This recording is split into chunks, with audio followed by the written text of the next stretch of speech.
Oh, I left St. Louis in the spring with her diary in one pocket, in the other a diamond ring, and I traded my best suit for an old rusted Cadillac.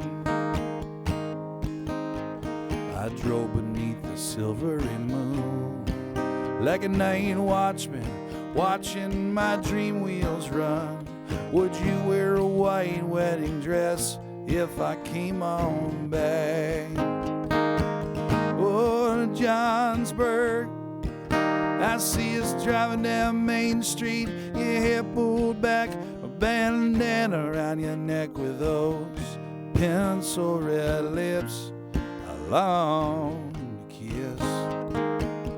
Oh, Johnsburg, heads are turning on Main Street, the ragtop's back, you're laughing at the sun with those pencil red lips I long to kiss.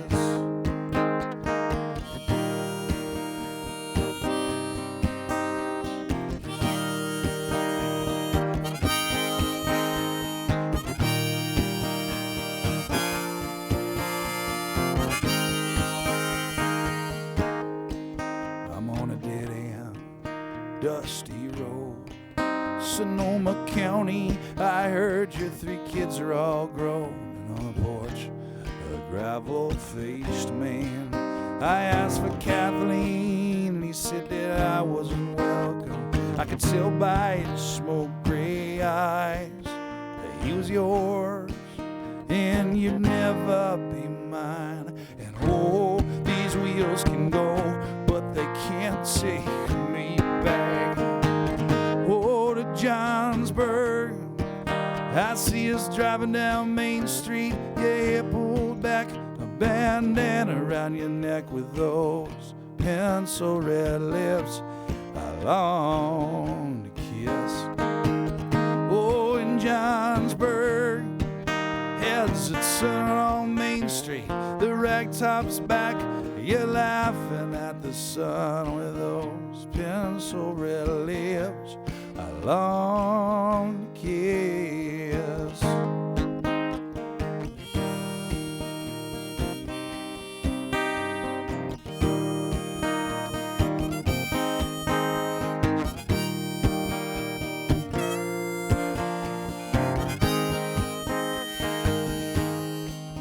And I pulled into St. Louis in the spring with a pocket full of memories, in the other a diamond ring.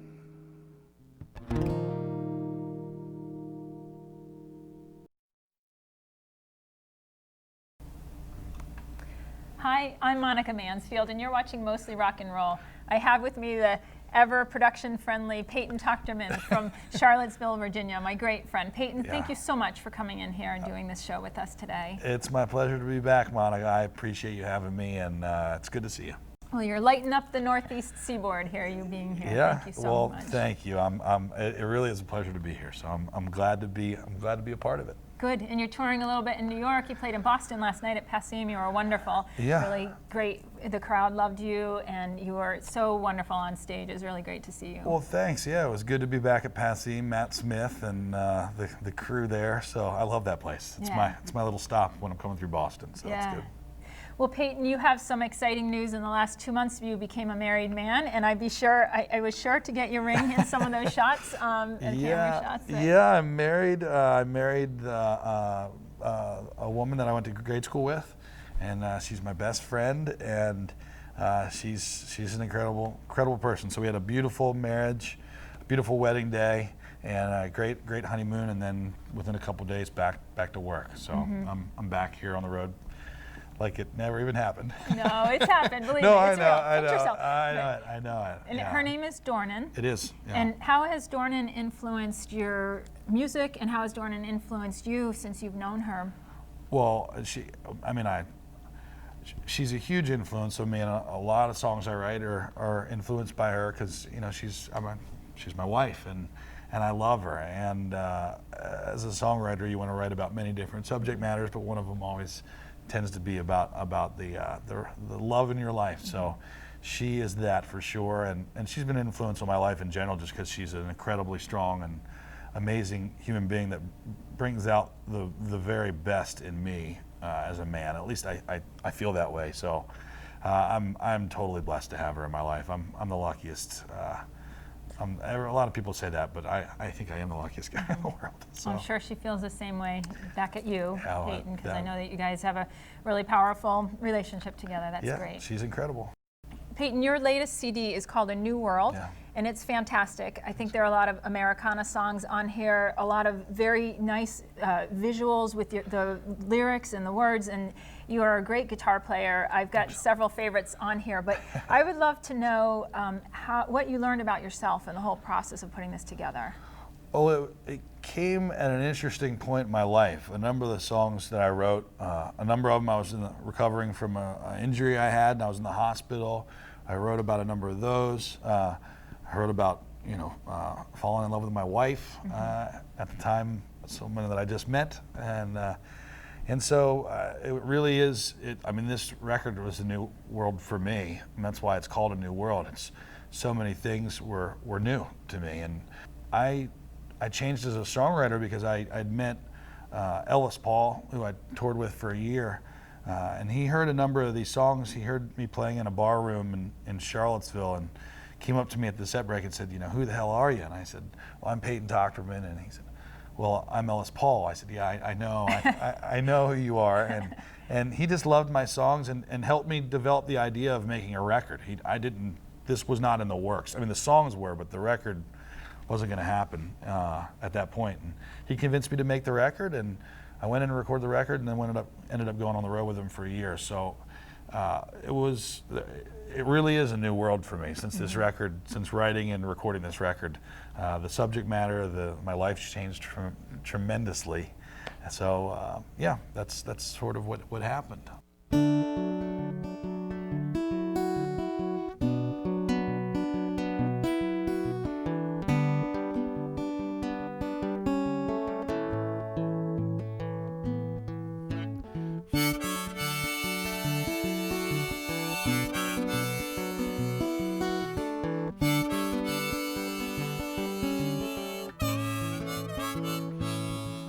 Oh, I ain't seen you smile in so long. Could you force one? Try, be kind. I ain't heard you laugh like you used to do.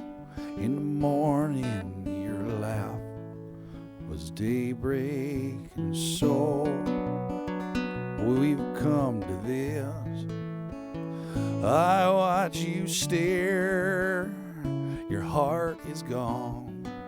It once was shared, a telltale sign, a worn out key won't open the door.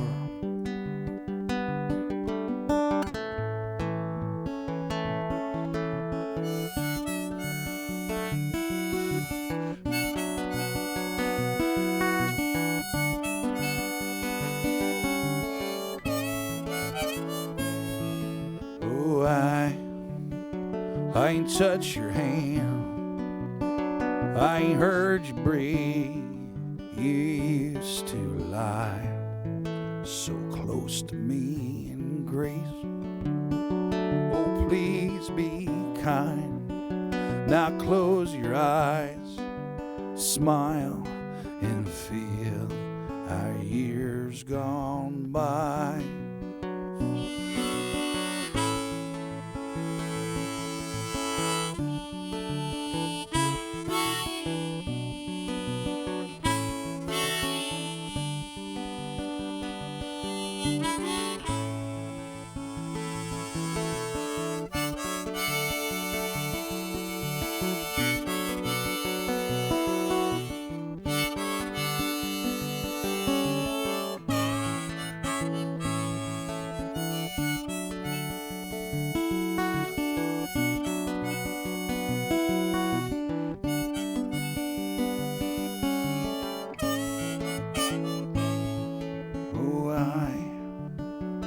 ain't seen you smile in so long. Could you force one? Try, be kind.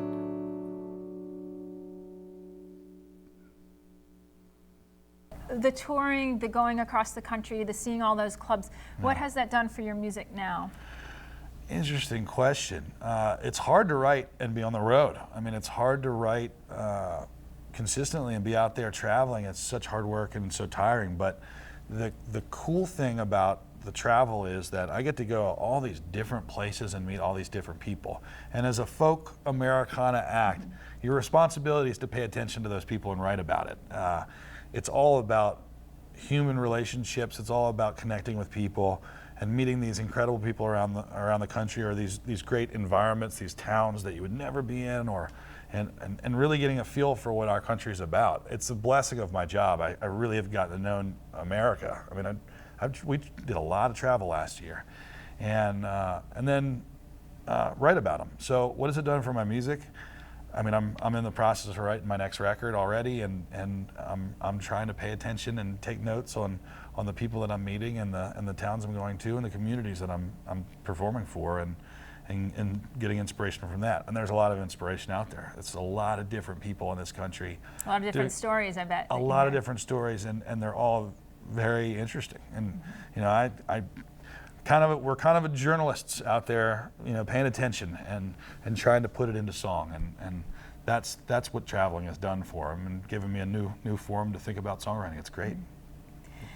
You are such a kind and polite man and a person. Your mama raised you right. I think I tease you about, because I hear you say please and thank you to your Siri on your phone, which makes me laugh. But it just is—it's a perfect example of how this truly is you. It really is. I'm wondering, in all the people that you see, what kind of universal personality trait do you find the most appealing in people? I mean, kindness and a good sense of humor, willingness to laugh at yourself. I mean, most people out there are good people. I mean, the majority of people I come across are good people, and the one thing that I relate to everybody with is laughing. I mean, if you can laugh at yourself and get a good laugh with somebody, you can be friends for a long time. And I'm getting up there on stage and laughing with people and telling people stories and listening to what they have to say, and talking with them after shows and really finding out, what makes them tick. And the we're in a tricky spot right now. So people still finding ways to have a good time and have, be kind to one another. It's a great thing. I mean, it says a lot about our country. And I'm telling you, I've been traveling all over the place, and people are out there. The majority of them are kind, wonderful, outgoing, fun people that won't let the economy and the way things are bring them down. And that's a good thing. That's a really good thing. Great to hear. Yeah, it's a good thing. Really positive view. Yeah, I mean, it's the way it's feels. There's a lot of people that aren't doing great, but they're still finding ways to enjoy themselves, coming out to see live music, and finding ways where they're still able to have a good, positive outlook on life. It's powerful.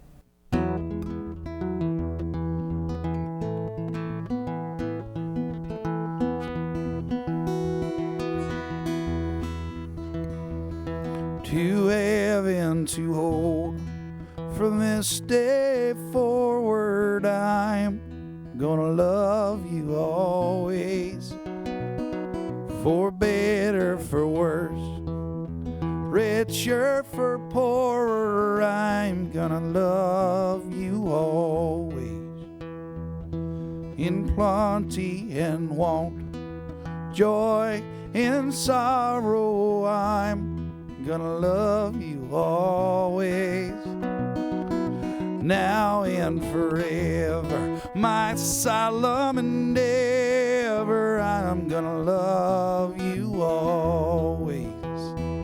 The wind, the spray, the river Jordan, this earth beneath my knees, I pray that I meet you there like I met you here. I'm gonna love you always.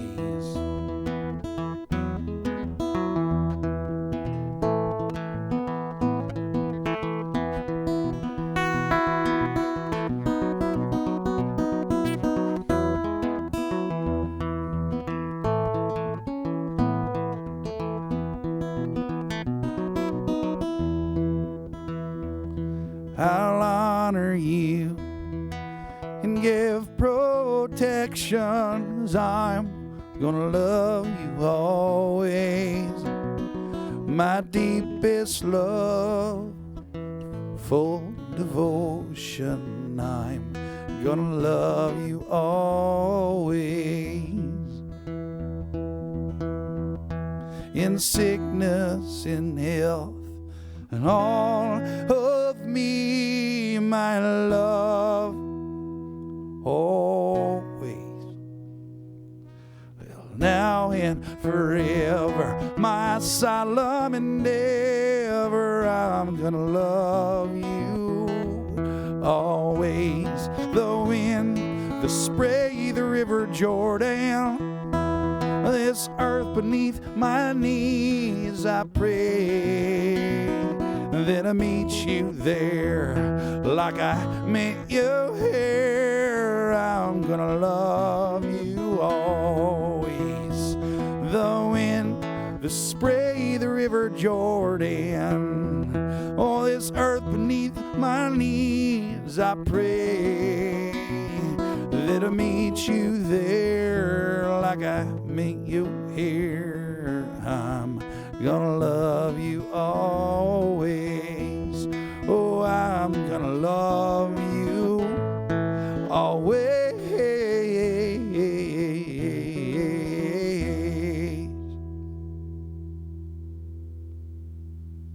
A year ago, you had the incredible experience of going to Afghanistan. Yeah. Could you recount some of the most telling parts of that, and what were you told by one of the officials there about what the power of your music to the Afghan people there?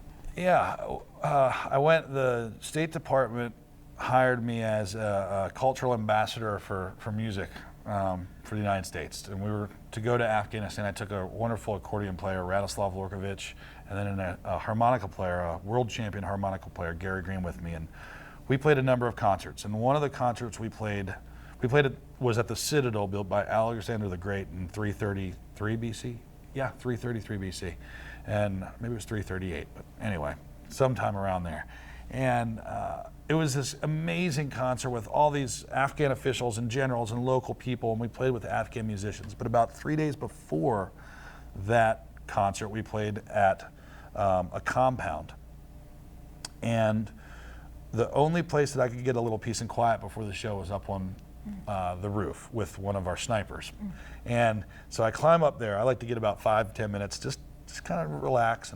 But I climbed up there about 45 minutes before our show, and I was hanging out with one of our snipers. The guy looked a lot like me. He had a beard and tattoos down his arm. I don't have any tattoos, but tattoos down his arm and a plaid shirt around his Kevlar vest and an M4 carbine rifle. And so we're up there, and we're hanging out talking about baseball and beer and women and music. And off in the distance, we see this cloud, this dust cloud, and it's coming towards the compound. And in the middle of the dust clouds, this blue mass. And as it gets closer, I realize it's about 50 women in burqas. And they have, covered head to toe. I mean, and from where we are, you can't see their eyes. But when you're close to a person in a burqa, you've seen pictures of them, or maybe you've traveled over there, that this is what you get. And so we watched them go through the security checks one by one, these nameless, faceless women, one by one. Dog checks, bomb checks, pat down by women's security. Wow. And one by one, I watch them kind of shuffle in through the front door, these crescent steps that are coming outside of the compound. They walk up the crescent steps and walk in, one by one. And 50 of them go in. And then I go downstairs to play the show, and I'm on stage. And I'm playing a song, and I look out into the audience. It's about 4:30 in the afternoon. And light's still coming in the window so I can see everybody. And I look out into the audience and no burqas, nothing. And I'm thinking to myself, what's going on? And then in the back right corner, I realized there's about 50 women, and they had taken off their burqas. And that is a pretty remarkable thing in itself. It's a Western show. The men were cool with what was going on. They were there to support music and find out what Western music's about. And they were there for the same reason the women were. We were all just equals in this room. So they took off the burqas, and it was kind of mind-blowing. And then About 20 minutes later, I'm playing a song solo by myself. I'm up there, and my eyes are closed because I do that from time to time. And I open them in the middle of the song, and I look out, and all the women are crying. They're all tears running down their face. It's really weird to see that, and kind of threw me for a loop. And after the song was over, I went up to Jackie, our State Department host. I said, Jackie, what was going on with the women crying? And she said, well, they really liked your music, Peyton. I said, well, thanks, Jackie, I know, but they don't speak English, so how did they know what I was saying? Something was going on. And she said, oh, I guess you never realized this, but most of them had never seen live music before. Oh, wow. And I that was really hard to, that was really hard to hear, and it did a number of things. One thing, it made me realize how naive I've been about our country, and the fact that we get to, I'm a musician. I mean, since I've been a kid, this is what we do. We get together, we celebrate music, we celebrate the arts. It's freedom of speech. It's all these wonderful, powerful things that I've taken for granted my whole life until that moment. And then to be involved in where these women had seen live music for the first time. And you gave them that gift. Music. Well, we all did. The State Department did. Our government, I mean, America did. I just happened to be there. I was the guy that played it, but it was just, music was powerful. And the State Department said, when everything was said and done, because we played with Afghan musicians, I invited 8 Afghan musicians to play with us who were really phenomenal players. They said that we did more for diplomacy between the United States and Afghanistan than any other thing they've been able to do since they've been there. And that, I felt really proud of myself for a little while, but really it's music that did that. I mean, music brought, we went over there with no political agenda whatsoever. I mean, we were 3 folk musicians, relatively unknown guys, over there playing with 8 folk musicians, unknown people, just in a room playing music together. And that brought, I mean, it spread like wildfire when they found out we were playing with Afghan musicians. People came from all over to hear us play. And we were in the newspapers, and I mean, it leaked into Iran, and Iran got all fired up about it because they think I'm evil, and I'm— Put you on the enemy list. Yeah, I'm on the blacklist in Iran, apparently. I got a call 2 days after I got back from Afghanistan from the State Department that said, don't go there anytime soon. I said, don't worry, I wasn't planning on a trip. But music's powerful. It just made me realize how powerful it is.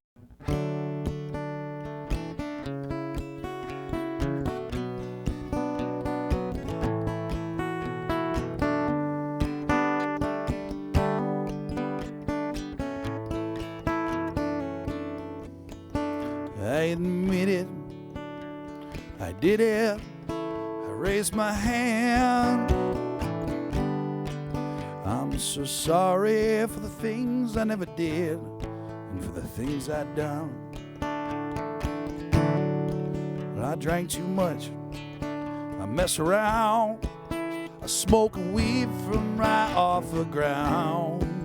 Well, I ain't a bad man, I just been bad. Picked up a book, read a verse, memorized a scripture, and still lost my way again. Eat the bread and drank the wine. Peace be with you. Now please get down and pray that the peace be with me this time.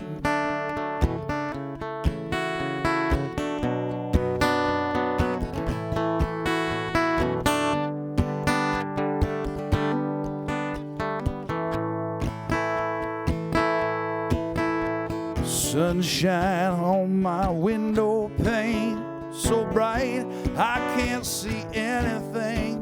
Crazy how the prettiest little thing like sunshine leaves me blind. Well, that's why I never saw you go out the door yesterday, but we left each other years ago. There's one more thing I flame on sunshine. Pick up a book and read a verse. Memorize the scripture, but still lost my way again. Eat the bread and drink the wine. Peace be with you. So now please get down and pray that the peace be with me this time. Oh, this time I'm gonna pick up a book. I'm gonna read a verse. I'm gonna memorize the scripture. Man, I'm gonna find my way again. I eat the bread, I'll drink the wine. Peace be with you. Now please get down and pray that the peace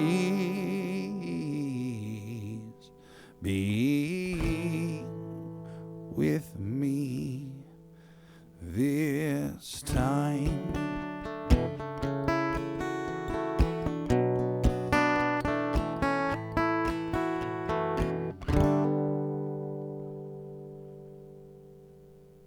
Where do you think creativity comes from within a person, and how can that be enhanced?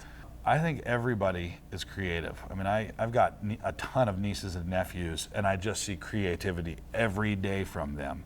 If a child's supported in the right way and given the right environment, that creativity can grow into a lifelong positive thing. And so creativity is just inherent inside of each and every one of us. I think everybody is creative. It's just whether or not you're put in the right situation and allowed to express that creativity. And what do you think that situation is to enhance it? I mean, happiness, you know. I mean, happiness is when Supportive kids, parents. supportive parents that want to be around kids, and it's okay And to listen to draw them, and yeah. listen and interact. And it's, But what about as adults, when we're already adults? I mean, everybody can be creative. Like, how Yeah. can we enhance within ourselves from your own experience? I mean, just do it. Just find out what you love. My dad, I had no idea. My dad is a tough son of a gun, and he has been a hard ass his whole life. And he loves to draw and paint. And I found out a couple years ago he was taking drawing classes. I mean, I had no idea. And he wasn't telling anybody because I think he was kind of ashamed by it a little bit or something. And there's nothing to be ashamed about. I mean, if you want to draw or you want to play guitar or you want to sing, do it. If you want to dance, do it. If you want to run, do it. I mean, it doesn't matter. There's these positive outlets to get your energy out. I mean, you just got to do it. I mean, great. and find time. I mean, Right. there's time out there. Take a break. Take an hour a day. Turn Facebook off. Turn Facebook off and put your hand on the piano and practice a song you've always wanted to learn. Believe me, there are 500 songs that are 4 chords on the piano that everybody wants to learn to play, and it won't be that hard. And it's amazing the joy that it'll bring to your life. Well, Peyton, I cannot thank you enough for being here with us and sharing your wonderful persona with us. I know that you just have great things lined up in your future. I'm very happy for your new marriage with Dornan. Thank and you. I want everyone to go out and get A New World, which is your CD. You can get that on your website. You can, yeah. It's just fantastic. And thank you again. Yeah, Monica, And thank you. We I will see appreciate you it. hopefully sooner rather than later. Yeah, let's do it again sometime soon. Great. All right. Yeah. Gemini and Jim, I'm second to them.